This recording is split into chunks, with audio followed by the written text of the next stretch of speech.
I unfortunately don't have my orange shoes tonight, but I did wear my size 16 black ones. So, Molly, thank you for the warm introduction. I'm truly honored and humbled to be here tonight to receive the Class of '67 Citizen Athlete Award. When you called me a couple weeks ago to inform me of the award, I immediately had two thoughts that went through my head. The first of which was, wow, there's so many more people deserving of this award. And secondly, how am I going to speak for 10 minutes? Most of my speaking has been confined to Major League clubhouses, to Major League players. And it's a different audience tonight and requires a different level of sophistication. So, in a Major League clubhouse as a Princeton graduate, you often have teammates come to you to solve any problem, no matter what it is. Being a Princeton graduate, you can also tell them whatever you want and they'll believe it. Hey, that guy went to Princeton, it must be true. So I don't think that's going to work tonight, but nonetheless, as I sat down and sort of thought about what I wanted to say tonight, I realized that 10 minutes to honor and thank a university and an athletic department to which I'm forever indebted probably isn't enough time, but I'm going to give it a try. First, I'd like to thank President Eisgruber and the university for their continued support of Princeton athletics. Your commitment to a well-balanced student body and a unique athletic environment helped set Princeton apart. I speak from firsthand experience that your presence at games and events like tonight is extremely meaningful to your coaches, your student athletes, and your alumni alike. Thank you.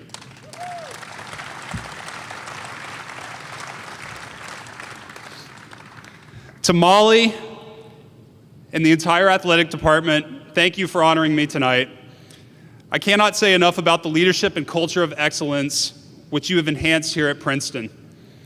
Your service to the university and the athletic program continues to positively impact the lives of so many people, setting a great example for all past, present, and future Princeton athletes. Thank you.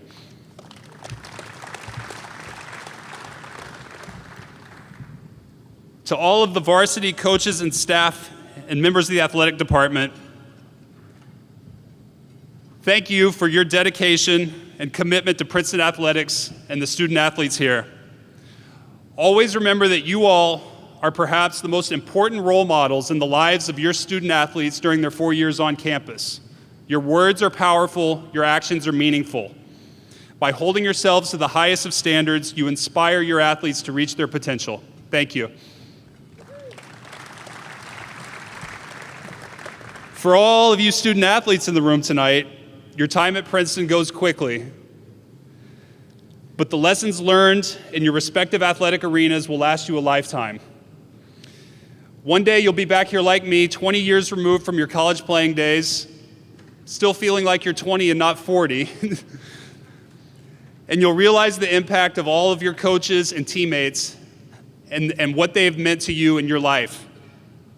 I encourage you all to cherish these last few days here on campus, but also, as Molly has already said, to take a few minutes and express your gratitude to your coaches and everyone in the athletic department who's dedicated their lives to serving you.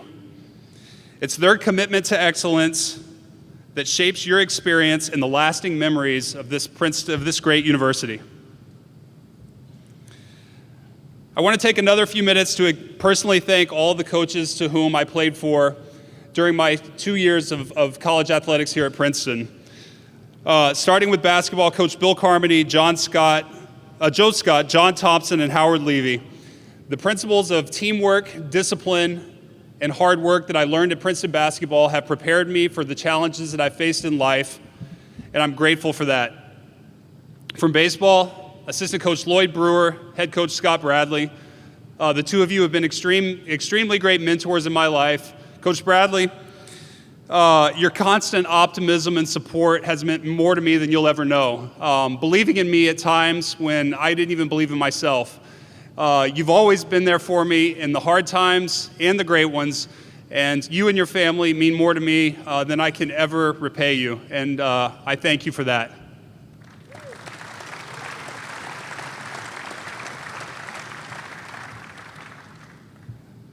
I also want to give a special thank you to Coach Courtney Banghart and the women's basketball team. You all have inspired a love of basketball in my 11-year-old daughter. And while we still bleed orange and black, we will support and wear a little bit of Carolina blue from time to time. To Mitch Henderson, thank you for carrying the legacy of Princeton basketball. Mitch, where are you? There you are. Without you and your teammates of the 98 team, I don't think I end up at Princeton. The standard of excellence that you all created for this university and this basketball program was incredible, and it raised the bar for everyone that came after you. I really thank you and mean that when I say that what you all did, I truly admired, and I would not have been here without you all. Thank you.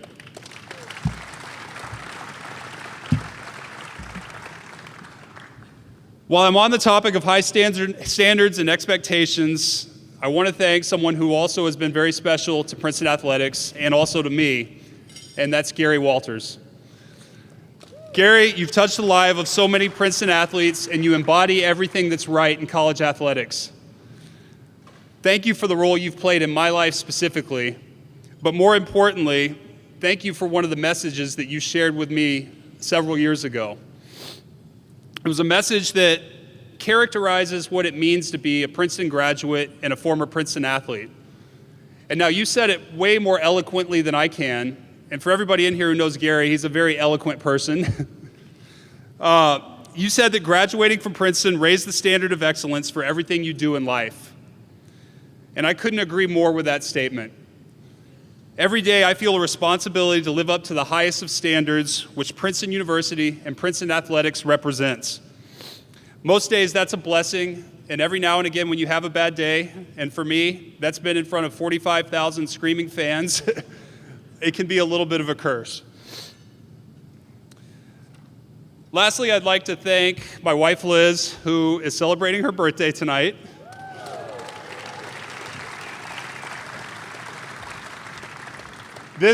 My memories of this university are special because of you. And coming back here and having our kids share in our love of Princeton, it makes it that much more meaningful. And thank you for supporting me throughout my career, but more importantly, thank you for coming to Princeton and giving me the chance to be your husband and live out this dream.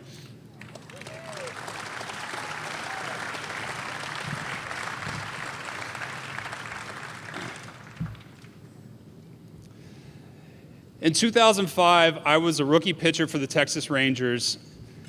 It was a great experience for me. It was a dream come true, but it was also a lot of pressure. I was from Dallas, and pitching in front of my family and friends, my hometown, I had never really failed before in front of them.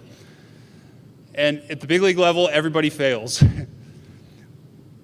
But that year I learned one of the most valuable lessons, not only in my baseball career, but also in my life, and that was from a great friend and teammate, Chan Ho Park.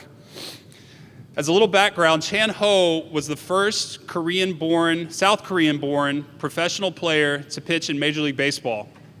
He came to the United States when he was 19 years old, and he spoke absolutely no English. He immediately joined the Los Angeles Dodgers, a team full of superstars, and he rose to be an all-star pitcher for them. After 6 years with the Dodgers, Chan Ho signed a lucrative free agent contract with the Rangers, which is where we connected and became teammates. The first few years of Chan Ho's Texas tenure didn't go very well. He was battling injuries and had kind of lost his form, and really, I think, carried a heavy burden that he wasn't living up to the terms of his contract and expectations. So there was one summer night, 2005, we were in Chicago playing the White Sox, and Chan Ho was pitching. He got off to a rocky start, and he gave up 4 runs early in the first inning, and then he kind of settled in and found his groove.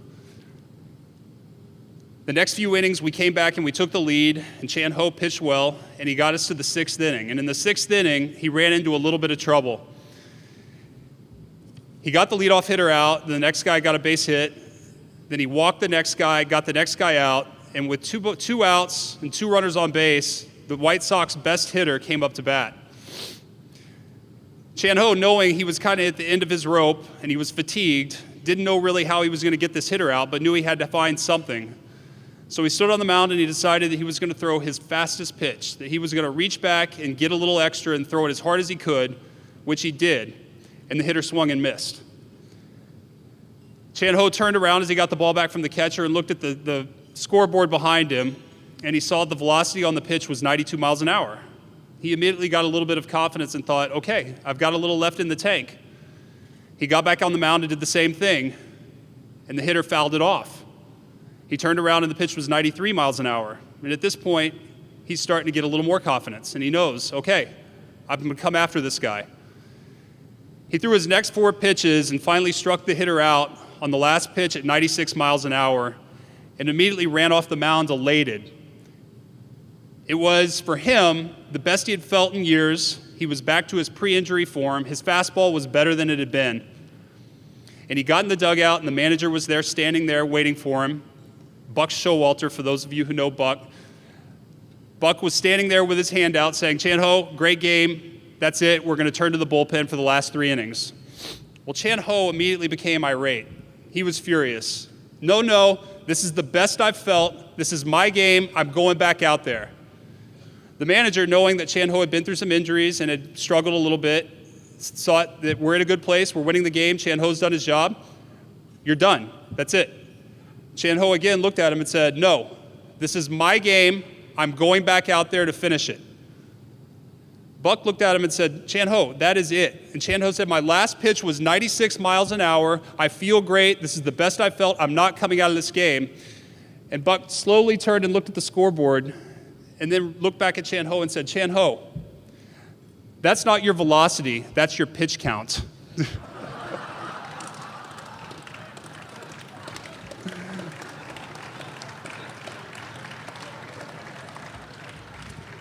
We all got a great laugh from that, but as I sat in the dugout that night, I realized that there's a great lesson in that, which is the importance of conviction.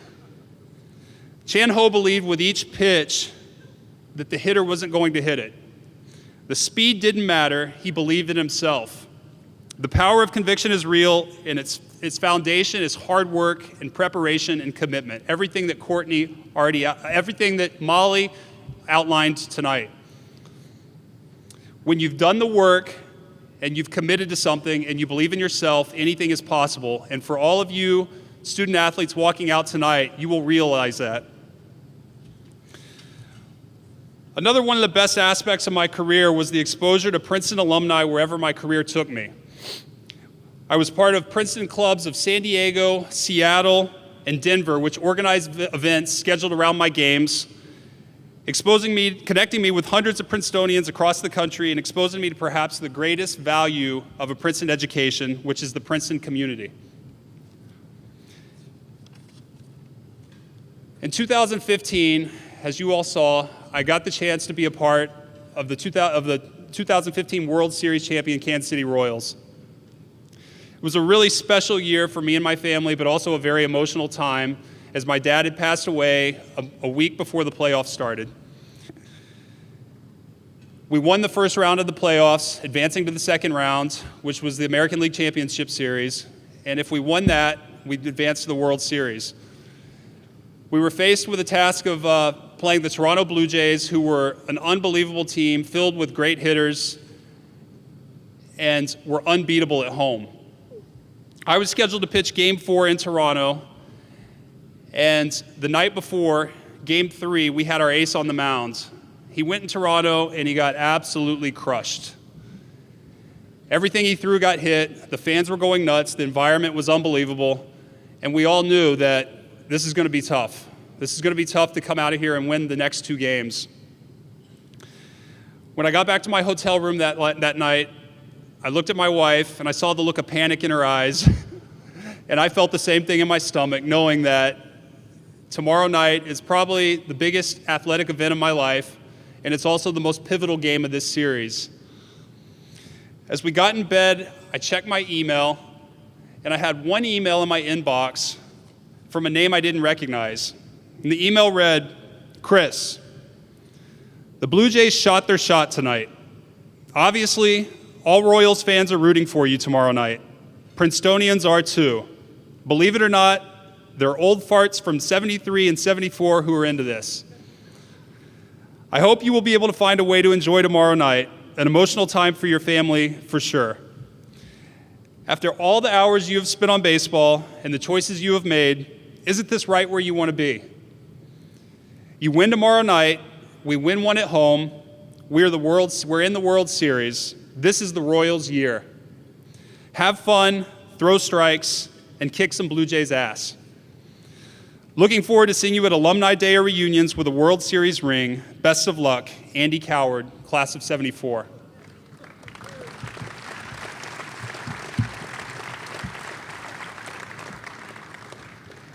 I put down my phone and I looked at my wife and I said, when you have this many people rooting for you, it's impossible to fail.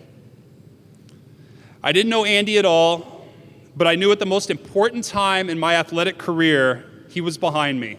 In fact, the whole Princeton community was behind me. We won the next game and we went on to win the World Series. But ultimately, we all have so much pride in Princeton and what it means to us. For all of you seniors graduating, when one of you succeeds, we all succeed. When one of you stumbles, we all stumble. But we're all here to pick you up. We're here to lend a helping hand. Your Princeton community is always there for you. Never underestimate the power of this community, and remember the responsibility that we have to represent and serve with the highest of standards. I thank you all for a tremendous evening, a great honor. I love Princeton. I wish you all the best, and I look forward to following your successes. Go Tigers.